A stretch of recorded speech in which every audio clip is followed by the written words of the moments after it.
Okay, we are following the outline that we have here, and we're in this section which we're going to finish this evening. That's been this long section from chapter 3 through to chapter 27, where we've had this cycle of speeches between Job and his three friends. We've had looked at the first two rounds of those speeches, and then the third round, which we're looking at this evening. We started this last week, and we'll come on to the final part this evening. So in the third round of speeches, we had first of all Eliphaz making his third speech, and then Job's reply to that. And then this evening we see Bildad's third speech and Job's reply. And then in chapter 27, Job draws things to a conclusion for this section. So this is where we will be this evening. So Bildad's third speech then is recorded in chapter 25, and it's the shortest of all of the speeches. It's only 6 verses in length here. So we'll read Job chapter 25. Bildad the Shuhite said in reply, "Dominion and dread are his. He imposes peace in his heights. Can his troops be numbered? On whom does his light not shine? How can man be in the right before God? How can one born of woman be cleared of guilt? Even the moon is not bright, and the stars are not pure in his sight. How much less man, a worm, the son of man, a maggot?" This is the shortest of the speeches, and some commentators take the view that because of the short length of the speech, then something must be missing. And perhaps some of chapter 26, which is attributed to Job, is in fact a continuation of Bildad's speech. But we can't be certain about any of this, but we'll follow the text as we have it, which is Bildad's speech is in chapter 25, and then Job's reply is in chapter 26. There may be a simple reason why Bildad's speech is so short. He may have felt that there was no need to say anything further, that he's run out of things that he wants to say, that he said all that he can, and now it's really up to Job to respond. Or perhaps he's throwing in the towel, that he's had enough, and these would then be the final words from Job's friends that we have here. But Bildad makes 2 points in this short speech. First, in verses 1 to 3, he speaks of the greatness of God. God is all powerful, and God imposes his will, bringing peace in heaven and shining his light on all. And then his second point in verses 4 to 6 is that Bildad speaks of man's inability to be right in the eyes of God. And as an example, he gives the moon and the stars, that even the moon and the stars are not bright or pure in God's sight. And so how could man, whom he describes as a worm and a maggot, how could man be regarded by God as pure? If those elements, the moon and the stars, which shine so brightly, if God doesn't regard them as being pure, then how could he regard man as being pure in his sight? This is something that we've heard before as well, back in chapter 4, verses 17 to 19.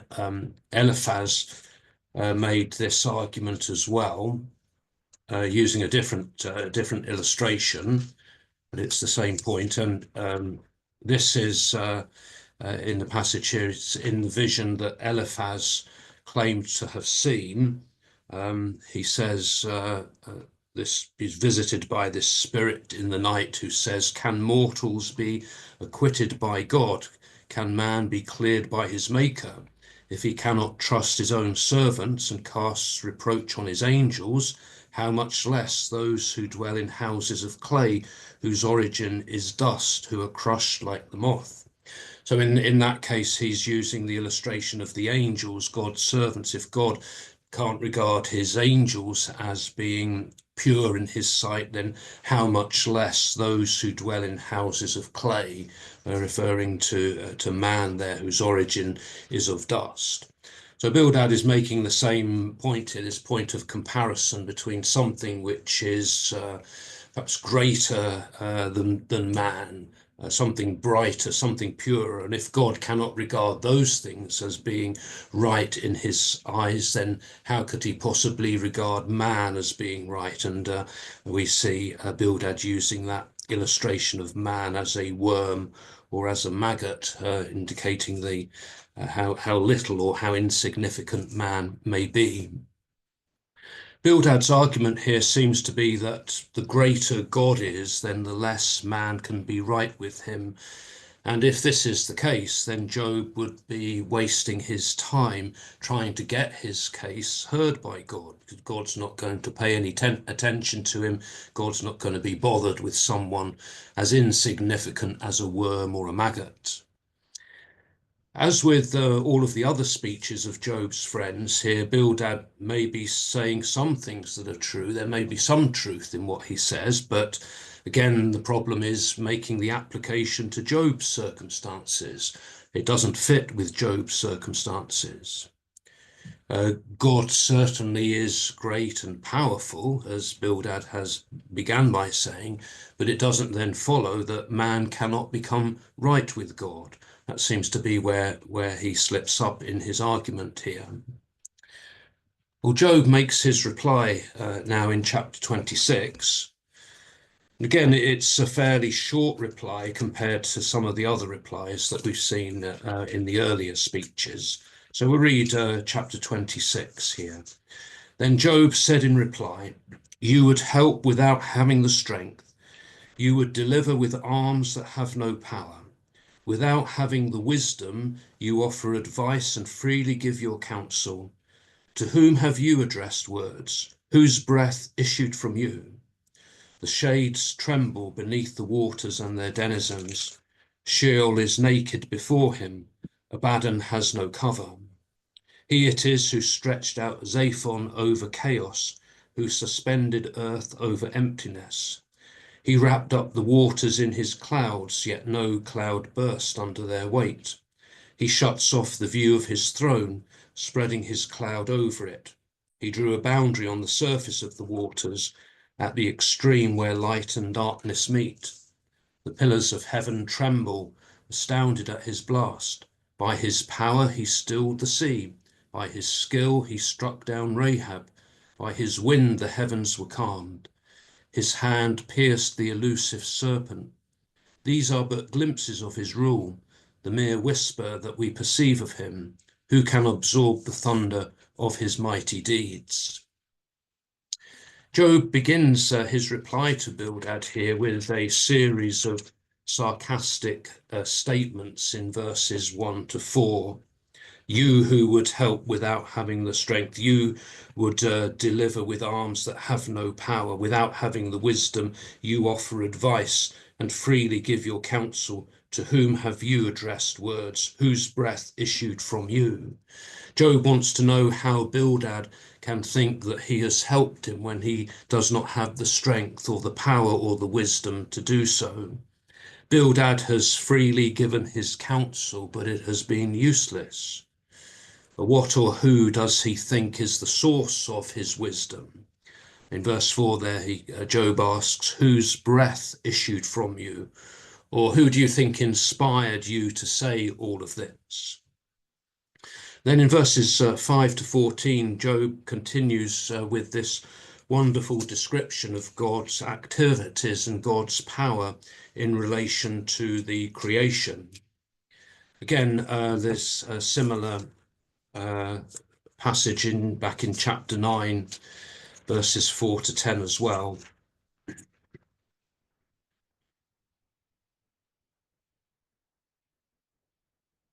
Again, speaking of the wisdom and the greatness of God here in chapter 9 is part of Job's speech here. Wise of heart and mighty in power, whoever challenged him and came out whole, him who moves mountains without their knowledge, without their knowing it, who overturns them in his anger, who shakes the earth from its place till its pillars quake, who commands the sun not to shine, who seals up the stars, who by himself spread out the heavens and trod on the back of the sea, who made the Bear and Orion, Pleiades and the chambers of the south wind. So similar sort of language that Job is used back in chapter 9 as we have here. And in both of the passages here, he's really anticipating some of the things that God himself will declare later in the book. This is the type of language that God will use when he speaks to Job later. But Job begins here by stating that God can see through everything, that God's power operates everywhere, including Sheol and Abaddon. Those are the names given to the realm of the dead, or the netherworld. So in verses 5 and 6, he speaks of the shades trembling beneath the waters and their denizens. Sheol is naked before him, Abaddon has no cover. So God is able to see right through into the underworld, as it were, into those places of the dead. And Job then continues by speaking of the physical creation, that God has suspended the earth in emptiness and nothing.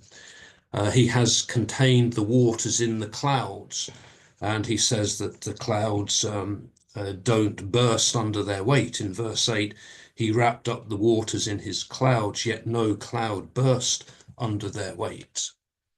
And he has set the boundaries for the waters. In verse 10, he drew a boundary on the surface of the waters. Again, we have similar language to that in Psalm 104. Psalm 104 is a creation psalm, praising God for his work of creation. And Psalm 104 from verse 6, the psalmist says, addressing God, "You made the deep cover it as a garment. The waters stood above the mountains. They fled at your blast, rushed away at the sound of your thunder.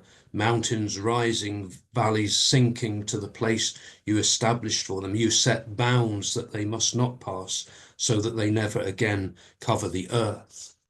And also in Proverbs chapter 8, verses 27 to 29, which is the personification of wisdom, where wisdom is speaking as if wisdom were a person who was present at the creation. "I was there when he set the heavens into place, when he fixed the horizon upon the deep, when he made the heavens above firm and the fountains of the deep gushed forth, when he assigned the sea its limits, so that its waters never transgress his command, when he fixed the foundations of the earth. I was with him as a confidant." So again, we see the similarity of the language and the images being used here of speaking of the creation and God setting these boundaries for the waters, God building the creation, as it were. Here back in Job in verse 10, he speaks of the horizon, of that boundary set between the light and the dark. In verse 10, he drew a boundary on the surface of the waters at the extreme where light and darkness meet.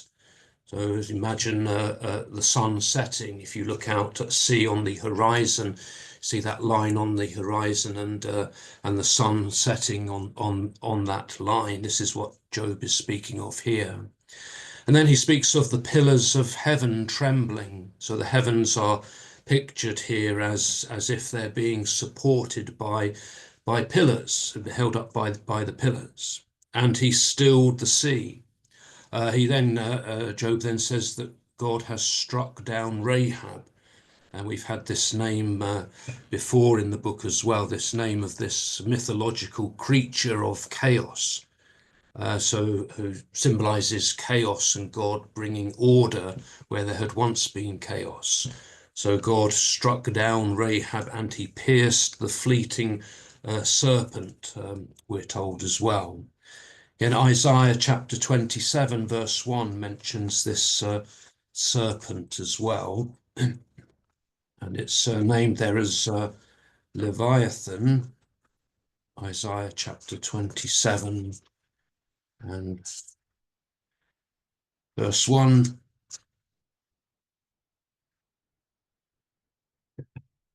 In that day the Lord will punish with his great, cruel, mighty sword, Leviathan, the elusive serpent, Leviathan, the twisting serpent. he will slay the dragon of the sea.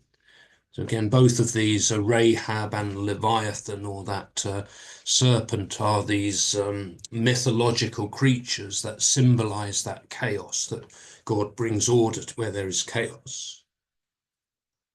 So Job's words here then encompass every realm of existence. He's gone from Sheol. He speaks of God being able to look through Sheol or Abaddon. He speaks about the earth and what God has brought, bringing order to the earth. And he speaks about heaven, the heavens, the pillars of heaven. So God is in control, he's saying. God is bringing order to this state of chaos. And Job concludes in verse 14. He says, "These are but glimpses of his rule, the mere whisper that we perceive of him. Who can absorb the thunder of his mighty deeds?" So we are given really just a brief glimpse of what God is capable of, and we cannot take it all in. He says, these are a glimpse. This is just a glimpse of what God can do. This is just a whisper that we can understand of him. One commentator has said the idea is that when you have fully described your most exact impressions of the power of God, there is always infinitely more that could be said. So when you've said as much as you can about describing the power of God, well, it's nothing. There's always much more that could be said about that we can never fully grasp, never fully understand. The greatness of God and the greatness of his power. So that's Job's reply to Bildad's short speech there of chapter 25. And we come then to chapter 27 and Job's conclusion. And there appears to be a break between the end of chapter 26 here and the beginning of chapter 27, indicated in verse 1 of chapter 27, with the statement, Job again took up his theme and said, and that introduces what Job is about to say. And we find that again in chapter 29, verse 1, at the beginning there, Job again took up his theme and said. So these seem to be sort of introductory statements to new sections or new speeches that are about to be made. So when Zophar, the third friend, did not speak for a third time, in this third cycle, there's only two of the friends speak. Zophar doesn't speak for a third time. So there may have been a pause or a break there before Job then continued here into chapter 27. And chapter 27 forms really Job's conclusion to the speeches which are directed to his friends. He's going to speak again later, as we'll see in chapter 29, but at this point he seems to be drawing this discussion to a conclusion here with chapter 27.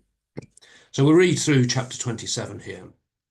Job again took up his theme and said, "By God who has deprived me of justice, by Shaddai who has embittered my life, as long as there is life in me and God's breath is in my nostrils, my lips will speak no wrong, nor my tongue utter deceit.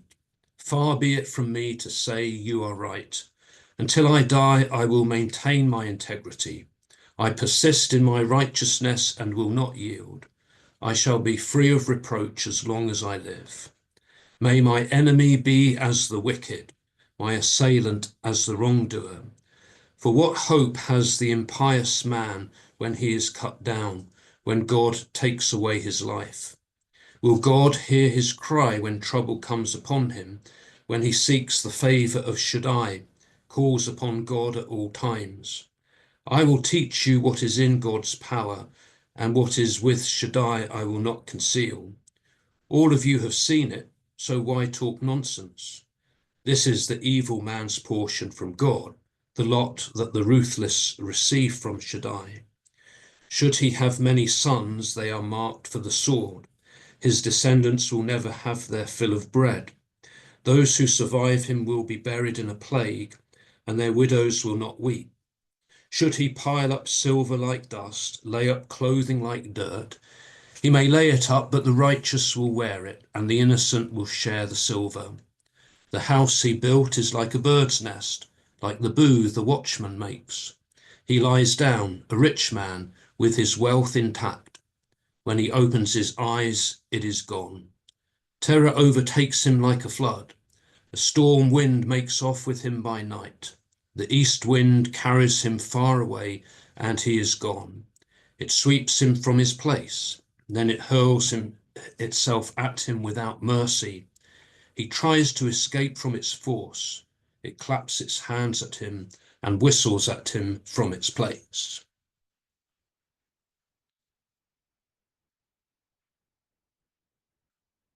Job begins here in this chapter with an oath. He says in verse 2, "By God, who has deprived me of justice, by Shaddai, the Almighty, who has embittered my life." So even though Job thinks that God has denied him justice and has caused him bitterness, he still swears by God because this is the only God whom Job knows. And swearing by God, he affirms that as long as there is life in him and breath in his nostrils, he will speak the truth and he will utter no deceit. Job makes this strong affirmation of his innocence, and he refuses to admit that anything his friends have said is right. In verse 5, he says, "Until I die, I will maintain my integrity. I'm going to stick to this until my death." He says, "I persist in my righteousness and will not yield. I shall be free of reproach as long as I live." So he's going to persist in this claim of righteousness. He's not going to give that up. And he says, "I shall be free of reproach as long as I live." So he's claiming that he's acting with a clear conscience. With a clear conscience, he can say all of this. And so by swearing this oath that he begins with, "By God who has deprived me of justice," by bringing God, the name of God into this, Job is really passing responsibility onto God to put things right, getting God to confirm what the truth of what he is saying. So this is really an expression of Job's faith in God, that calling upon God to affirm the truth of what he is saying.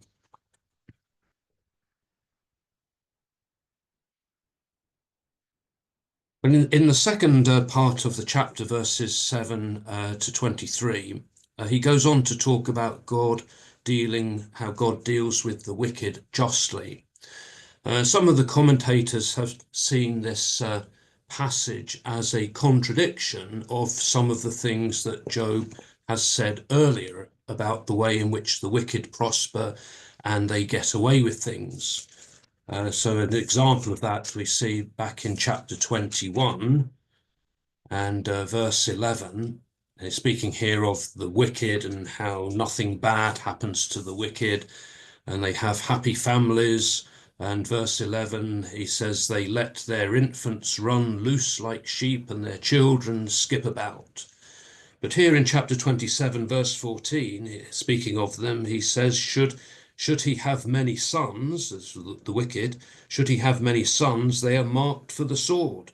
His descendants will never have their fill of bread. So there he's speaking of bad things happening to the children of the wicked. So some see a contradiction here, and consequently some of the commentators attribute these words to Zophar, who, as we mentioned, has no third speech. So they think, well, that's a bit odd. Surely Zophar would have said something, so this must have been Zophar's contribution. And there's some of the commentators try to sort of cut and paste bits of the speech as they, well, that doesn't quite belong there. It would fit better if this person said it or that person said it. But really, none of that is at all necessary. We just need to follow the text as we have it, I think. And in this particular case, it's not necessary because Job always believed in the justice of God, even though he's not sure how it works out in his own case. but he is sure that the wicked would eventually be held to account, even if they seem to get away with it now. And Job is not always consistent in the things that he says. So some things times he says one thing, and another time he says something else. And there are these contradictions in what he says, what he has to say, and these inconsistencies. So it's not necessary to try to cut up the speeches and try to reassemble them in some sort of logical order. That's really not how we should be treating the text. We may wonder whether Job has his three friends in mind here when he asks in verse 7 that his enemy and those who rise up against him may be like the wicked and the unrighteous. In verse 7 he said, "May my enemy be as the wicked, my assailant as the wrongdoer." So is he thinking of his three friends there when he speaks of them in that way? He goes on to say here that the wicked have no hope when God cuts them down, that God will not hear their cry when they are in trouble or when they're seeking his favor. In verse 8 he says, "For what hope has the impious man when he is cut down, when God takes away his life? Will God hear his cry when trouble comes upon him? When he seeks the favor of Shaddai, calls upon God at all times." He's indicating there that even though the wicked may call upon God, God is not going to listen to them. And Job accuses his friends here of being ignorant, and he says that he will teach them what's involved in God's power, even though they've seen it for themselves. And if they know it, then why are they speaking nonsense to him? He says in verse 11, "I will teach you what is in God's power, and what it is with Shaddai I will not conceal." So I'm going to show you the power of God. All of you have seen it, he says. So why talk nonsense? You know what the power of God is, so why are you talking like this? In verses 13 to 23, Job then expounds upon what the wicked will receive from God and the consequences they will suffer. In verse 13, he says, "This is the evil man's portion from God, the lot that the ruthless receive from Shaddai." So this is what they're going to suffer. And then he goes on to list some of those things, that his children will be marked for the sword, so marked for death. His descendants will go hungry, and those who may survive him will die by the plague, and his widows will not mourn over him. He will suffer the loss of his wealth, and if he has piles of silver like dust and plenty of clothes, then he will not benefit, because the righteous will wear his clothes and the innocent will share his silver. The secure house which he built for himself is not going to stand. It will be easily demolished, like a bird's nest or a spider's web. Or it will be like a flimsy temporary dwelling, something that would be built by a watchman. And he may go to bed as a rich man, but in the morning when he opens his eyes, everything is gone. Perhaps a bit like the collapse of the stock market, that someone can go to bed at night and all is well and their investments are doing well, but overnight there's a collapse on the stock market and they wake up in the morning and they've lost all their wealth. And then he describes at the end there the wicked being taken away in a terror as by a flood or by a strong east wind carrying him away. He uses that image of the storm there. Terror overtakes him like a flood. A storm wind makes off with him by night. The east wind carries him far away and he is gone. It sweeps him from his place. Then it hurls itself at him without mercy. He tries to escape from its force. So it's as if this person is caught up in this violent storm that is throwing him around. And then in verse 20, he again personifies the wind here. It claps his hands at him and whistles at him from its place. It's as if the wind is mocking him, clapping its hands and whistling or hissing at him. So the final verses there, Job is describing here how God is dealing with the wicked, how God's justice is seen through the way in which he deals with those who have done wrong. So if we have a look at a summary of these two speeches from this evening, as again, this is the summary from John Walton's commentary, the New International Version application commentary on Job. Bildad's third speech in chapter 25, he summarizes it like this: God is unimaginably great. Humans are intrinsically flawed and don't ultimately matter anyway. And then his summary of Job's reply here in chapters 26 and 27. Job saying, your position is preposterous and totally unpersuasive. You have referred to God establishing order, but you haven't begun to grasp the immensity of God's work. Yet for all of the order he has established in the cosmos, he has brought nothing but disorder to my life. Nevertheless, I will never follow the advice that all of you have offered. My righteousness is all I have and will cling to it until the end. You have become my enemies and therefore God's enemies. So we all know what is in store for you. And that's how the speeches are summarized there in that particular commentary. So a few things for us to think about from all of this evening, some questions to reflect upon. Bildad had asked, how then can man be righteous before God? Good question. And how is that question answered in the New Testament, would you say? What parallels do you see between Job's description of the creation and the account in Genesis chapter 1? And what differences do you see there? Does Job now regard his friends as his enemies? And does the statement in chapter 1, verse 1, that Job was blameless and upright, mean that everything Job said was right? A few things to think upon there. And then next week, we shall be looking at chapters 28 to 31, which involves an interlude, and then Job's final discourse. We